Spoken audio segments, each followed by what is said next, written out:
¿Qué tal? Me da muchísimo gusto saludarlos. Estamos hoy en otra mesa de Latinus y en esta ocasión, como pueden ustedes ver, pues solamente hay una persona. Ya ve que últimamente pues cuentan bastante a la baja, de acuerdo a lo que hemos estado viendo a partir del domingo. Pero estamos y les saludo como siempre. Muchísimas gracias, Jesús Silva Herzog Márquez, Héctor Aguilar Camín, María Amparo Casar y tenemos hoy a Denise Dresser. Muchísimas gracias por acompañarnos. Y empiezo contigo, Jesús, saldos de la marcha. Bueno, yo creo que fue un éxito extraordinario. Creo que fue una movilización que no habíamos visto en muchísimo tiempo, que no solamente se expresa en la Ciudad de México, en donde fue pues la convocatoria inicial, una marcha extensísima con muchísima gente, creo que con un perfil de gran diversidad, en donde salen a las calles las clases medias, en donde se logra sacar de sus casas a personas que quizá no tienen el hábito de marchar por causas políticas y lo hacen porque sienten que hay asuntos vitales para ellos. Y no solamente, Carlos, quizá ese es uno de los datos cruciales, no solamente lo vimos en el Paseo de la Reforma, en el Monumento a la Revolución, sino que lo vimos a lo largo y ancho del país, que buena parte del país se movilizó para decir así no.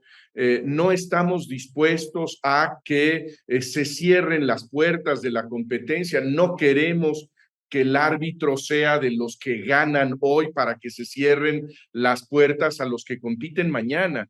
Y en ese sentido, pues creo que fue un extraordinario éxito que volvió a tener también pues la réplica de gran insensibilidad, de ceguera del presidente y de todo el régimen, que decide taparse los ojos y decir que apenas fueron unos cuantos miles a marchar el domingo y seguir con la fila de descalificaciones e insultos que acostumbra el presidente.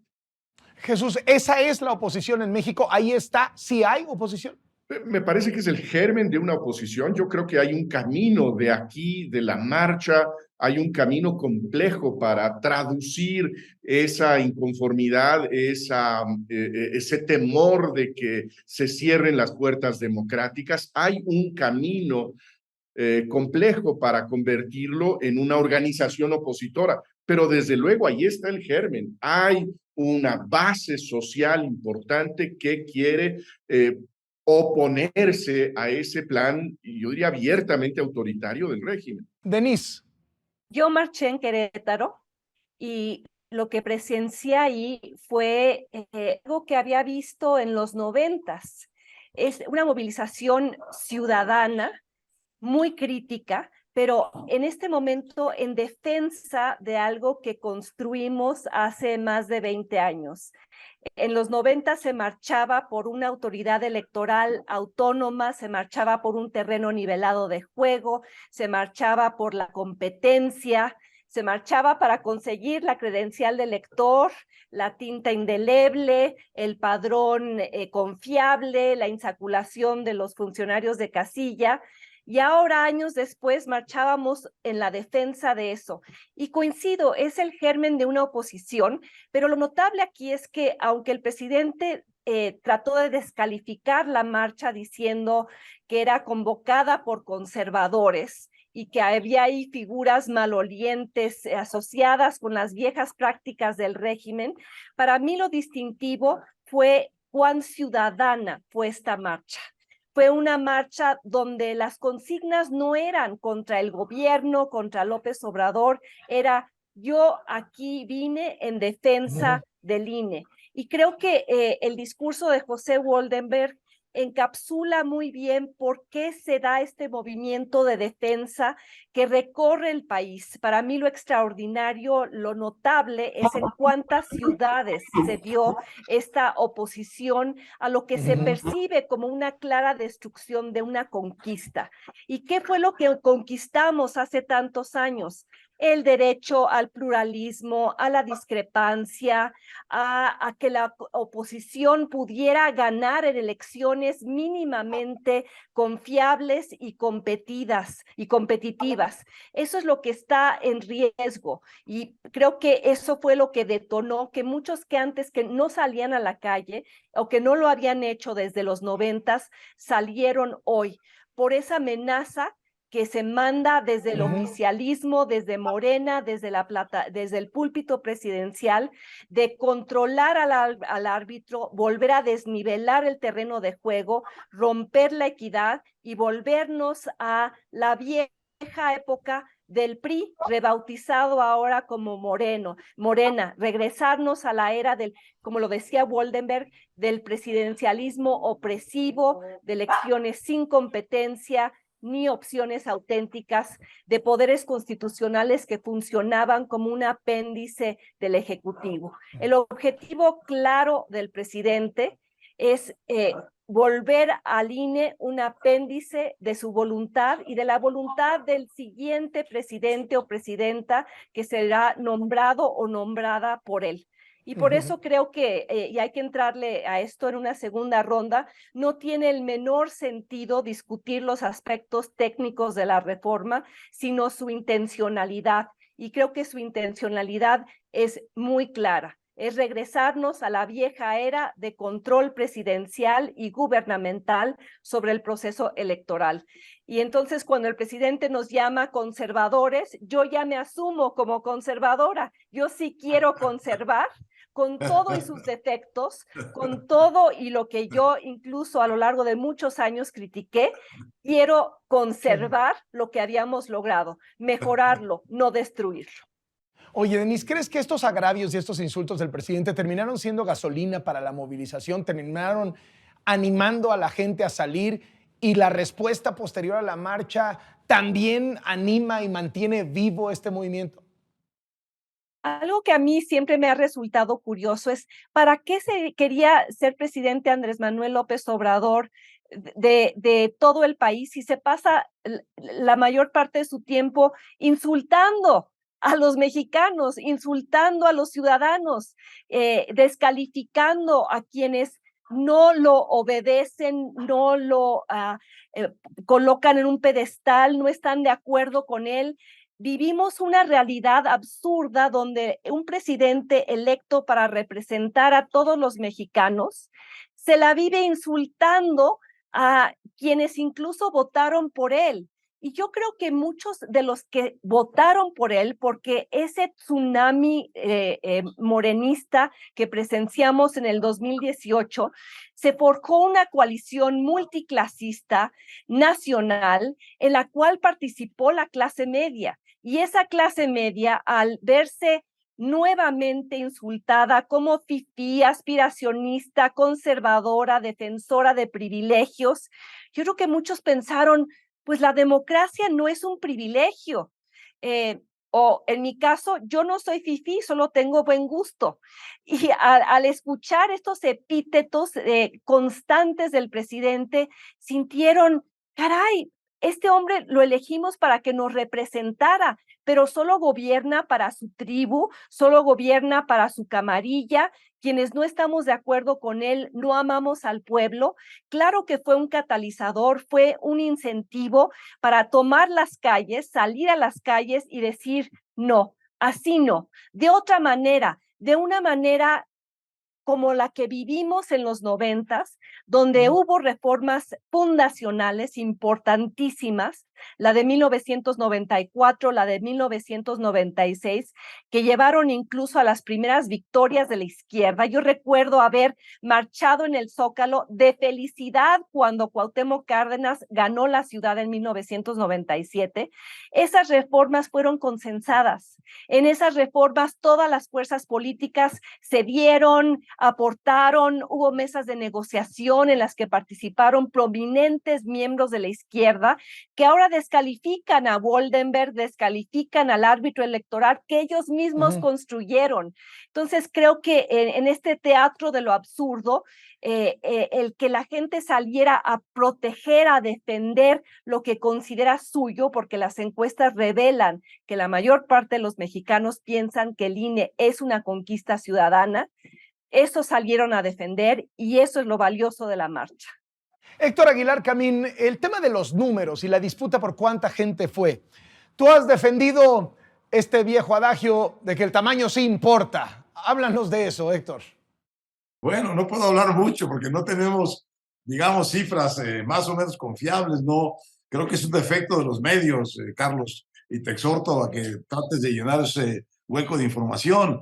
Era la hora de que deberíamos tener por lo menos unos rangos más o menos serios de qué sucedió con esta marcha en la Ciudad de México, desde luego, pero también en otras ciudades. Quizá te diría sobre todo en las otras ciudades de la República, porque esas marchas en creo que 50 o 55 ciudades, lo que le da a esta marcha del domingo su dimensión nacional y a la vez su dimensión regional, y saca el asunto de este asunto muy provinciano, muy chilango, muy 4T, de qué es el Zócalo, el espacio que hay que llenar, que es el espacio canónico. No, yo creo que esta manifestación, cuyos números no tenemos, llenó varias veces el Zócalo, no sé cuántas, me gustaría poder decir, entre tantas y tantas veces el Zócalo, en todo el país, de manera que en ese sentido es una marcha mucho más representativa de lo que está sucediendo en la cultura política de los mexicanos en todo el país. Y lo que está sucediendo, lo han sugerido Jesús y Denise muy bien, es que la gente ya vive como suya la institución llamada Instituto Nacional Electoral. Ya eso es parte de lo que la gente siente como parte de su patrimonio político, como parte de las cosas de las que no puede prescindir y que está dispuesta a defender. Y en ese sentido, hay ahí ya esa segunda naturaleza de las convicciones democráticas que es consustantiva a la creación democrática, en donde los ciudadanos, no por consigna de un partido, no por consigna de un candidato, sino porque ellos sienten que eso es parte fundamental de su vida pública, salen a defender una institución en las cantidades en que salieron.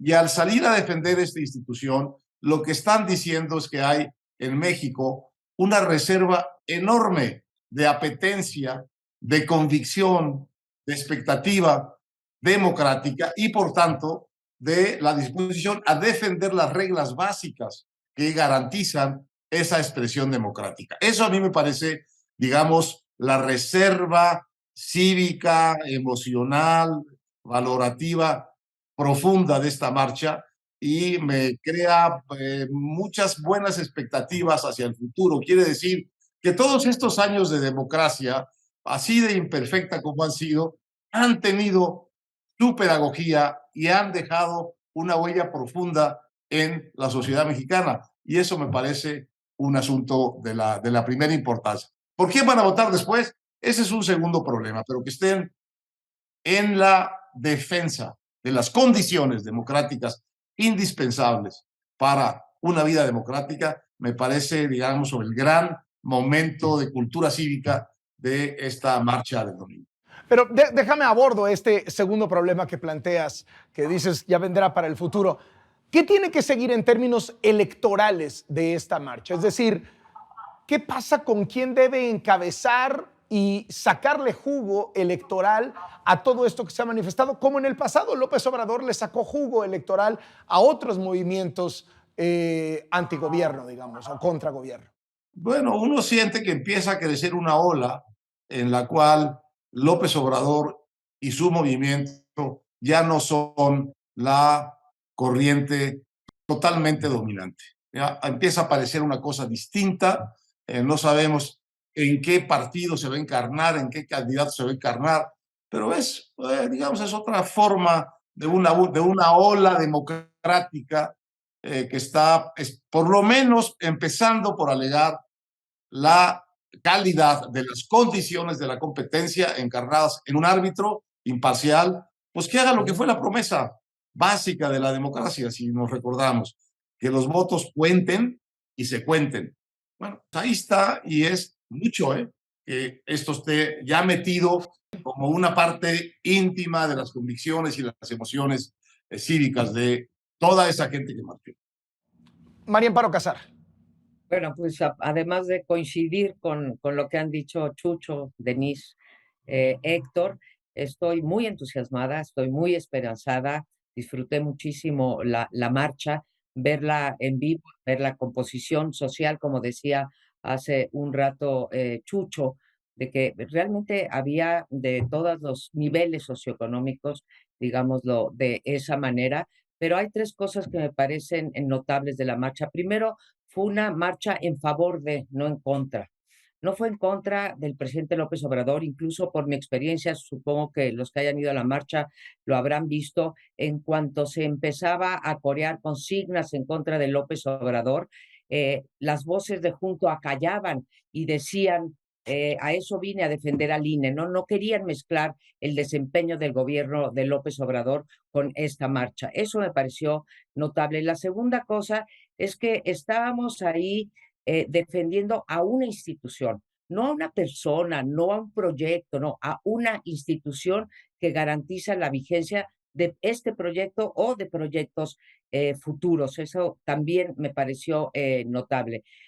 La tercera, sin duda, fue la capacidad de convocatoria que se tuvo. A los partidos, no fue una marcha, los partidos tienen derecho a convocar a cuantas marchas quieren, lo ha hecho Morena 1000 veces, lo han hecho los otros partidos, pero esta fue una marcha de convocatoria ciudadana. Incluso sé que se le pidió a los partidos que fueran en la retaguardia y los partidos cumplieron y se quedaron en la retaguardia.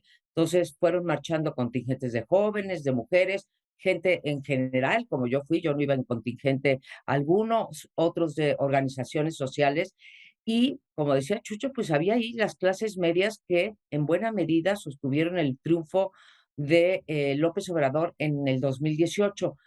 Entonces, tengo puras buenas lecturas, salvo una, que es, no sé si va a ser en otro momento más adelante, la de López Obrador. Esa fue la única lectura negativa que yo tengo respecto a la marcha. Pero está claro que esta marcha derrota una cosa que era muy cara para el presidente, que era su reforma electoral. Él avisó de 3 reformas. La reforma energética, que no la pudo pasar porque no tuvo los medios, y ahí qué fue lo que hizo, decir con la ley electoral, con la ley eléctrica me alcanza y puedo causar el mismo daño. Después vino la Guardia Nacional, que la sacó adelante gracias al PRI, y ahora viene esta, y espero no equivocarme, pero será una gran derrota. Tanto que no solamente recordaba muy bien Denise todos los adjetivos que nos endilgó, yo también soy conservadora, Denise, yo también quiero conservar esto, sino que el día de hoy remata diciendo tengo un plan B. El plan B quiere decir me derrotaron en la reforma electoral. Ya lo asumió, dijo con todas sus letras, bueno, lo acabo de leer en el portal de Sí. Latinos, Carlos, dice, Muy confiable, dicho sea de paso. no me alcanzan los votos. Pero para regresar a las clases medias, uno de los adjetivos que nos lanzó a los que marchamos fueron aspiracionista. Yo no sé qué problema tiene el mayor aspiracionista de este país, que es López Obrador. El señor aspiró, para mí, como dijo un tiktokero, no sé si lo vieron, aspirar es tener sueños, metas y trabajar por ellos. Yo les pregunto, ¿quién es el mayor aspiracionista de México? Yo diría, sin duda, el presidente López Obrador, que luchó por la presidencia, aspiró al cargo y trabajó duramente por el cargo hasta que lo logró. Entonces, ¿qué problema tiene con nosotros los aspiracionistas? Yo vi ahí gente que me decía en las calles, me decía, Yo sí aspiro a que mi hijo vaya a la universidad, yo sí aspiro a crecer mi negocio, yo sí aspiro a tener un coche. Qué bueno que aspiren a ellos, pero me quedo con que la ciudadanía defendió los pilares que sostienen a la democracia en México y que su reforma quería destruir estos pilares. ¿Sí está ya muerta, María Amparo, la reforma electoral? ¿No temes que el PRI vaya a traicionar como ya traicionó con el tema de la militarización? Y esa pregunta va para toda la mesa. Es decir, ¿qué sigue después de la marcha? ¿Qué va a pasar en la reforma electoral? ¿Qué tanto abrir la discusión a matices? ¿Qué tanto se vale esto? Y sobre todo, ¿qué esperan del PRI, que dio muestras de que traicionaba, pero estuvo Alejandro Moreno, su dirigente nacional, que fue, digamos, el traidor en jefe, estuvo en la marcha del domingo? Yo no tengo, casi no tengo dudas de que ya no pasó esta reforma electoral. El mismo día de ayer, claro, para creerles, los políticos casi nunca tienen palabra, pero creo que ya se conjuró el peligro de una reforma constitucional electoral, esta o cualquier otra. O sea, se va a cerrar ese capítulo. Las reacciones van a ser, o lo que espero es, bueno, en algún momento jarocho de mis insomnios soñé con que, oye, chance ahora nos escuche por primera vez y tenga interlocución y se quiera sentar a la mesa y moverle una coma a su reforma, pero bueno, eso es una de las voladas que de repente uno tiene cuando ya está muy cansado. No va a ocurrir. Elevamos el listón, creo, a la oposición. Señores, sí, estamos con el INE, queremos más democracia, tampoco queremos todas las marrullerías que han venido haciendo todos los partidos políticos en las elecciones pasadas. Y también nos eleva a nosotros mismos, Carlos, la vara, en el sentido de que aquí no se acabó. Bueno, lo dijo el propio presidente y coincido con él. Vamos a tener que volver a salir de las calles muchas veces porque la reacción del presidente va a ser tratar a través de la reforma electoral secundaria, dañar en la medida de sus posibilidades la autonomía y la defensa, pero que quede claro, si lo hace, va a ser inconstitucional. Jesús. Yo coincido en que se ve muy cuesta arriba que se apruebe la reforma constitucional, la reforma electoral que cambiaría la arquitectura desde la Constitución, pero a mí me parece que el INE sigue bajo amenaza. Creo que sigue siendo una institución en peligro. Y está en peligro, por una parte, por este plan B, que es el reconocimiento de su derrota. Coincido con María Amparo. Es un plan B que tiene espacios de realización. Sabemos que no le importa particularmente la adecuación de las leyes a la Constitución, al presidente de la República. Y está bajo amenaza también porque hay una renovación pronto del Consejo General del Instituto Nacional Electoral y es indispensable que se renueve con figuras que representen pues ese consenso, esos equilibrios que finalmente permiten que las distintas fuerzas políticas se sientan escuchadas dentro del Consejo. El presidente sí puede usar su aplanadora para tener una pinza en el Consejo General del árbitro, y eso me parece muy serio. Es decir, creo que no se puede cantar victoria porque se echa atrás, se echa abajo la reforma constitucional. Creo que es muy claro que la obsesión presidencial es el 2006 y el símbolo de esa obsesión es el Instituto Federal Electoral, que ahora cambió una de sus letras. Y en ese sentido, creo que la obsesión del presidente es pues presumir como trofeo la calaca del INE. Habrá que seguirlo defendiendo porque va a querer ir tras él hasta el último día de su gobierno, ¿no? Héctor. Sí, le puede hacer mucho daño en el plan B el presidente al INE, pues empezando por quitarle recursos presupuestales que hagan que el instituto pues no pueda funcionar bien y aparezca como un instituto pues de baja calidad, de bajo rendimiento. Después creo que puede, en todas las leyes secundarias, ayer nos platicaban algunas cosas, puede, por ejemplo, cambiar todo el aspecto de las sanciones y hacerlas mucho menos leves, de manera que puedan hacer más violaciones y más trapacerías sin grave costo. Luego, pues puede introducir algunas legislaciones también en el sentido de cuáles son las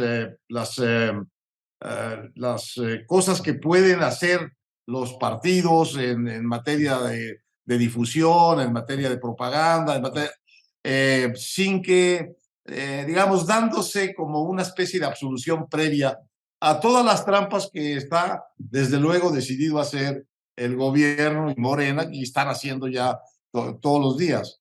Y por último hay el tema de qué puede cambiar en la manera de nombrar a los consejeros, que sesgue mucho la elección de estos consejeros hacia gente cercana a Morena. Ahora, todas estas cosas están en la misma lógica de ir en contra de lo que ya probó, que es una genuina convicción en amplios sectores fundamentales de la ciudadanía mexicana de atacar el INE, de disminuir al INE y por tanto de agraviar y de ofender a todos los que estamos queriendo que el INE mantenga su integridad y que mantenga su calidad como árbitro de nuestras elecciones.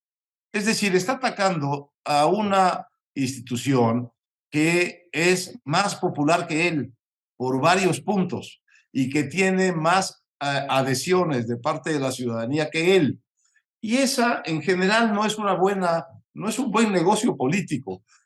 Como lo vio, tiene que haberlo visto en esta semana de insultos, que lo que hizo al final fue promover y suscitar todavía mayor el impulso de la gente de salir a protestar. Así que incluso en ese plan B le puede pasar al presidente algo parecido a lo que le pasó en esta semana de insultos. Puede seguir desafiando a esa ciudadanía que está comprometida con el INE y hacer que esa ciudadanía crezca todavía en su apoyo al INE y en su rechazo a él.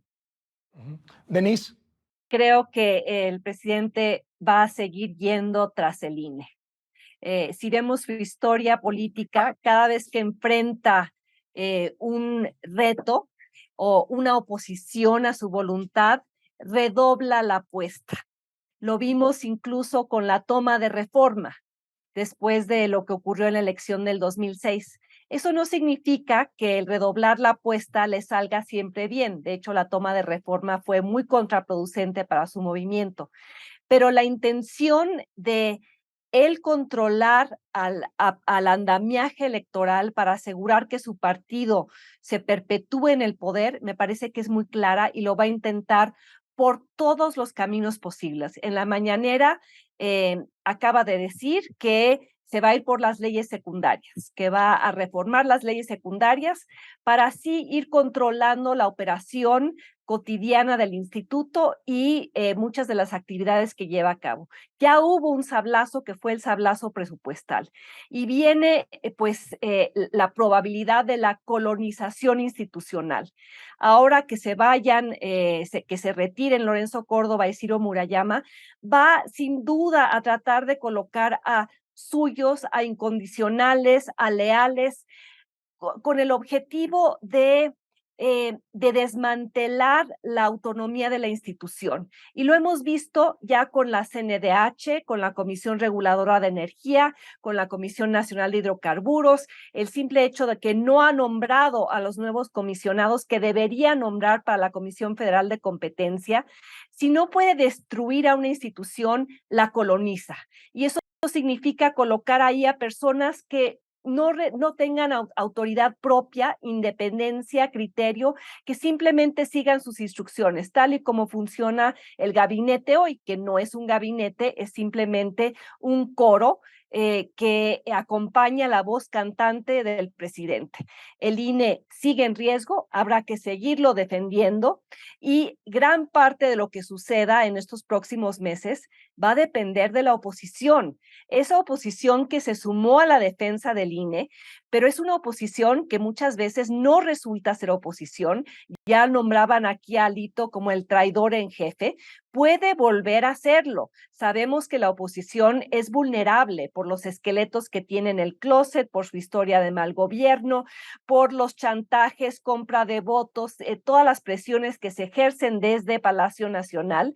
Entonces, si esa oposición quiere en efecto defender al INE, tendrá que hacerlo voto por voto, reforma tras reforma.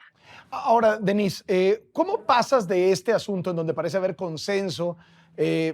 Hay todavía amenazas en el camino, hay que seguir defendiendo al INE, ese fue el movimiento. ¿Cómo pasas a la elección de una candidata o un candidato presidencial? Me pregunto varias cosas. Primero, la marcha de este domingo nos dice que la moneda está en el aire para el 24, o sea, es decir, cambia esta percepción de que pues, realmente la elección era entre Claudia, Adán Augusto y Marcelo, porque no había más. Y segundo, nos marca que a lo mejor las candidaturas tienen que surgir de esa sociedad civil que se manifestó el domingo y los partidos, como citaba María Amparo en la marcha, los partidos atrás, los partidos ayudando, empujando, pero surgiendo desde la sociedad civil. Ese es el truco, ese es el método, porque pues tiene que seguir eso, ¿no? Pues, a ver, los partidos tienen una mala reputación y bien ganada.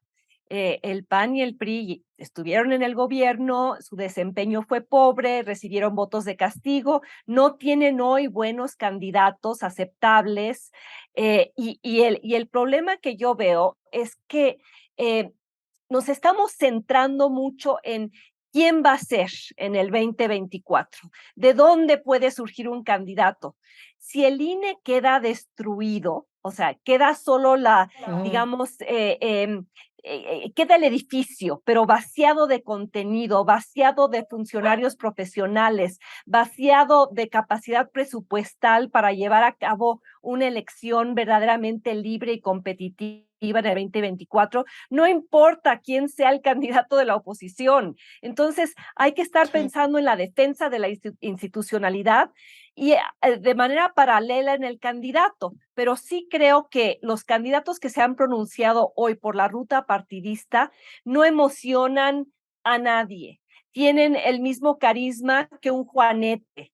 O sea, no van a tener la capacidad de apoyarse en el andamiaje estatal como lo tienen hoy Claudia, Adán Augusto y Marcelo Ebrard, por cierto, que tampoco entusiasman, ¿no, Denise? O sea, no es como que tengan más carisma, ¿no?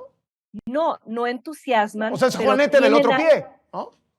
Sí, pero tienen algo, tienen un zapato, Carlos, y ese zapato es el andamiaje estatal, presupuestal, que les permite ahora estar en plena campaña, violando la legislación electoral que regula las precampañas, frente al pasmo de la autoridad o la incapacidad de la autoridad o la complicidad, bueno, como lo hemos visto del presidente y de muchos de los seguidores de Morena. Lo que están haciendo es ilegal, porque era lo que hacía el viejo PRI y por eso se construyó un aparato para tratar de impedir que los partidos se saltaran las trancas de manera anticipada. Por eso el INE, y ahora Morena disemina el mito de que el IFE jamás sancionó a los partidos por Pemex Gate y amigos de Fox. Eso es falso.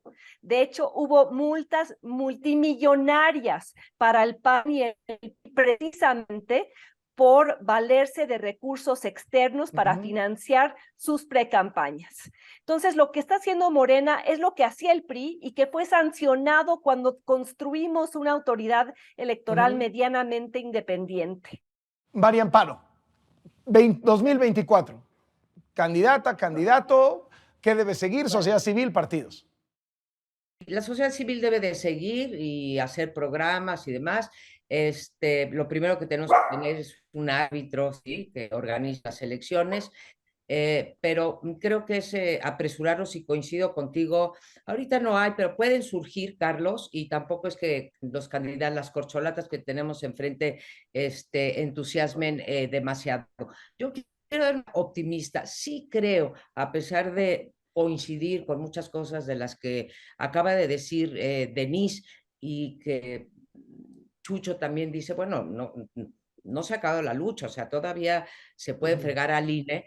Sí creo que los pilares fundamentales de la ley electoral, de la Constitución con respecto al sistema electoral están muy bien hechos. Yo recuerdo haber platicado con Lorenzo, con Ciro, con otros consejeros, que qué horror de ley habíamos hecho porque era demasiado meticulosa. Hoy decimos qué bueno que se metieron tantas cosas a la Constitución, de forma tal que los grandes pilares que sostienen el INE no se van a poder tocar, salvo, Denise, estoy de acuerdo, que el presidente esté decidido y ha estado decidido durante 4 años a violar la Constitución, pero están blindados constitucionalmente. El padrón está en la Constitución, la elección de consejeros está en la Constitución, incluso la estructura profesional, es que sabiendo que íbamos a hablar de esto, me la Constitución y las leyes. Los soples están blindados en la Constitución, los tribunales también, incluso el financiamiento a los partidos está allí. Entonces preguntaba yo, ¿por dónde puede hacer daño en la ley electoral? Y hay poco en términos de la autonomía e independencia del INE. Y descubrí una buena nueva, ¿sí? Aún pasando una ley electoral, los diputados y senadores, el tribunal tiene la facultad de la aplicación de la ley, ¿sí? La puede una ley que el tribunal considera inconstitucional, aun cuando no medie una controversia, la puede expulsar del sistema jurídico electoral. Y creo que eso puede pasar.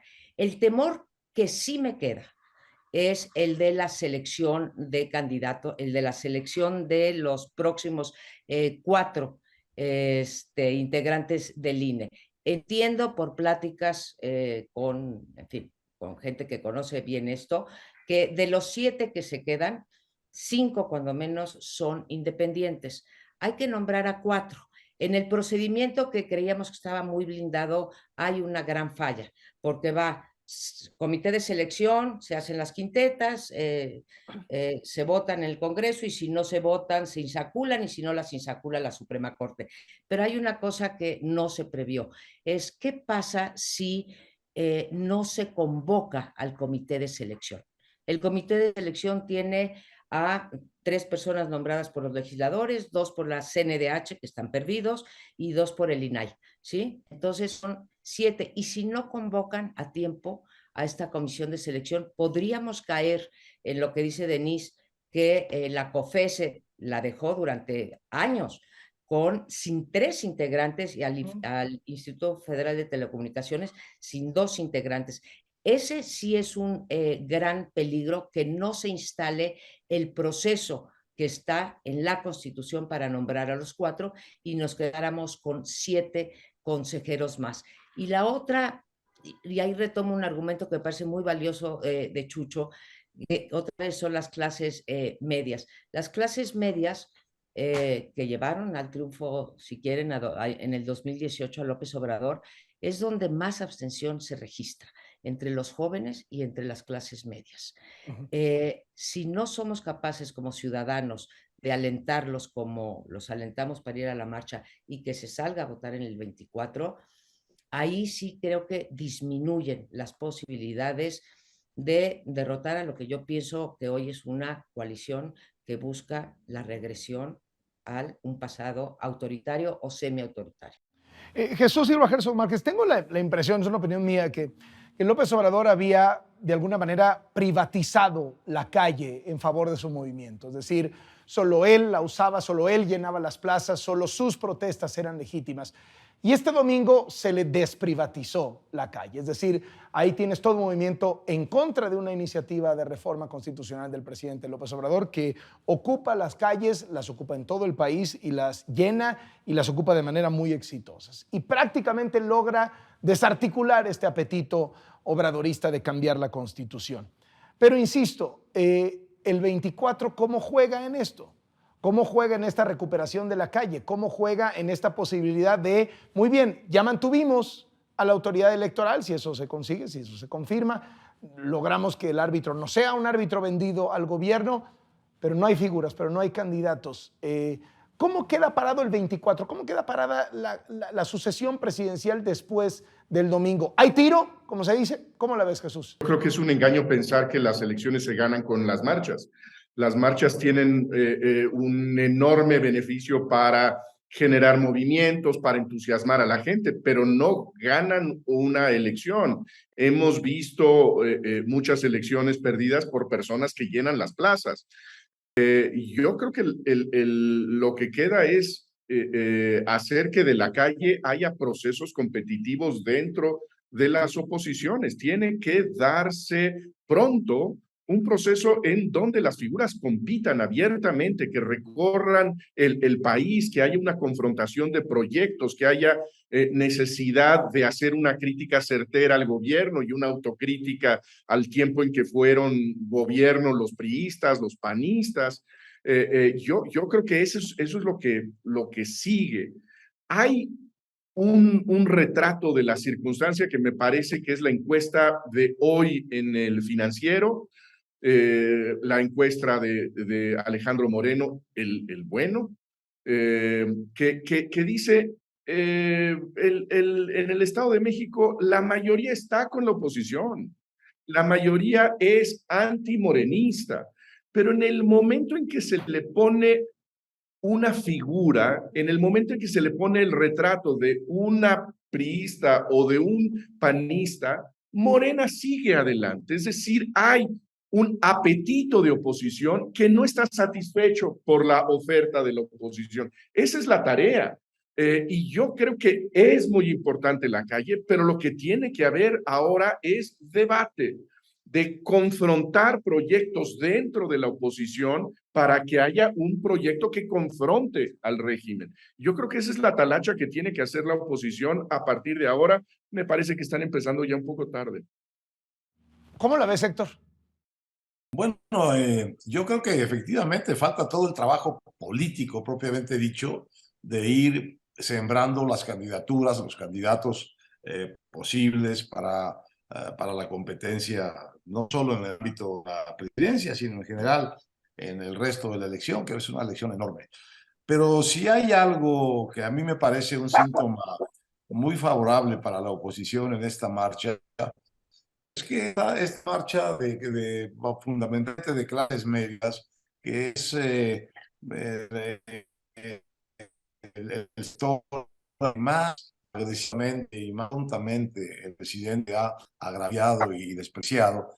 La verdad, si este impulso que vimos de marchar en defensa de la institución democrática que garantiza la democracia se traduce en una votación equivalente de la clase media en el 2024, la verdad yo no veo cómo pueda Morena ganar esa elección. Me parece que si esto que vimos es el principio de una marea de la clase media saliendo en defensa de las cosas que cree suyas, como el Instituto Nacional Electoral, de la democracia, que a pesar de todo, aunque de pronto desprecia mucho a los políticos, aunque no está de acuerdo con muchas de las deformidades de nuestra democracia, sin embargo, algo profundo de la vida democrática ha absorbido y ha hecho suya en estos años. Si esos sectores educados, esos sectores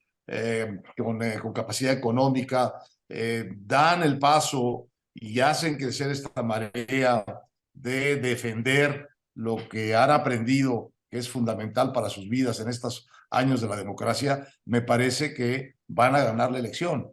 Tienen que encontrar los buenos candidatos, pero los candidatos que se presenten estarán en buena medida aceptados y construidos por esta marea. No, la gente que necesite votar para un cambio en México va a encontrar a sus candidatos y va a votar por los candidatos que necesita. No se construyen de antemano, ni los candidatos jalan a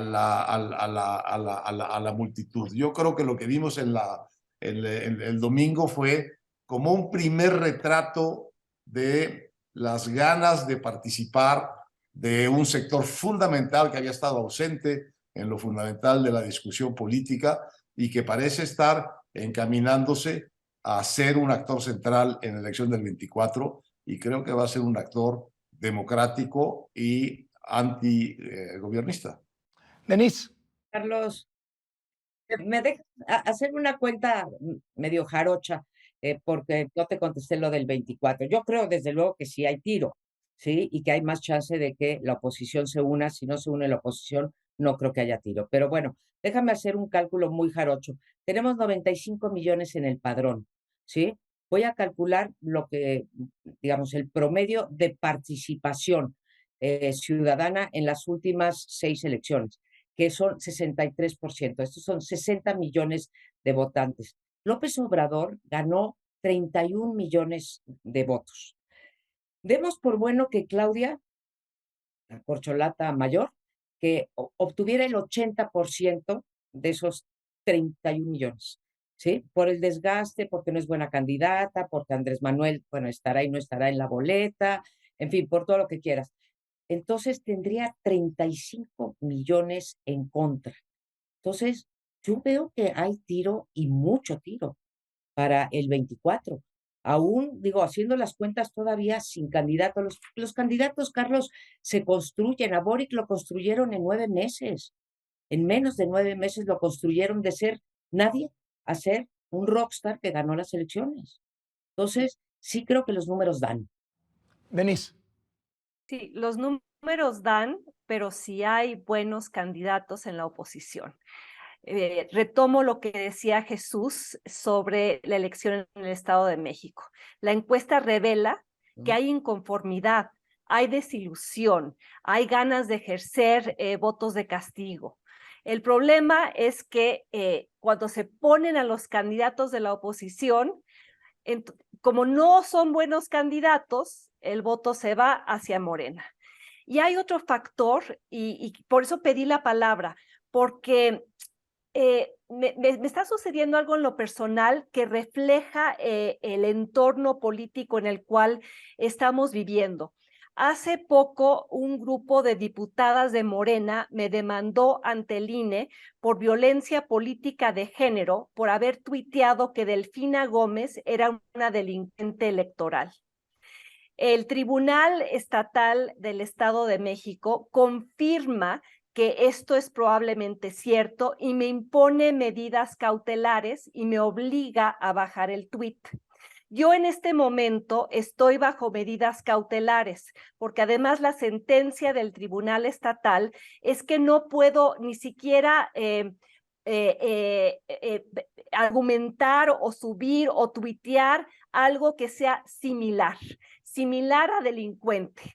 ¿Esto qué significa? Censura previa, significa el uso arbitrario de la autoridad, significa coartar la libertad de expresión.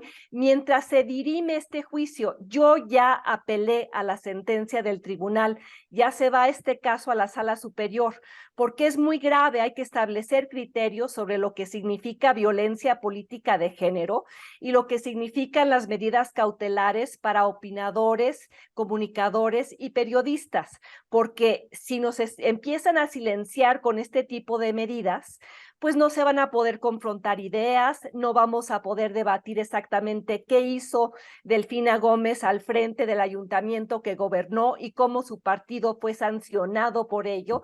Se da por estas rutas el silenciamiento del debate y sin debate no podemos auscultar, no podemos confrontar, no podemos de hecho ver quiénes son los candidatos que aspiran a gobernarnos.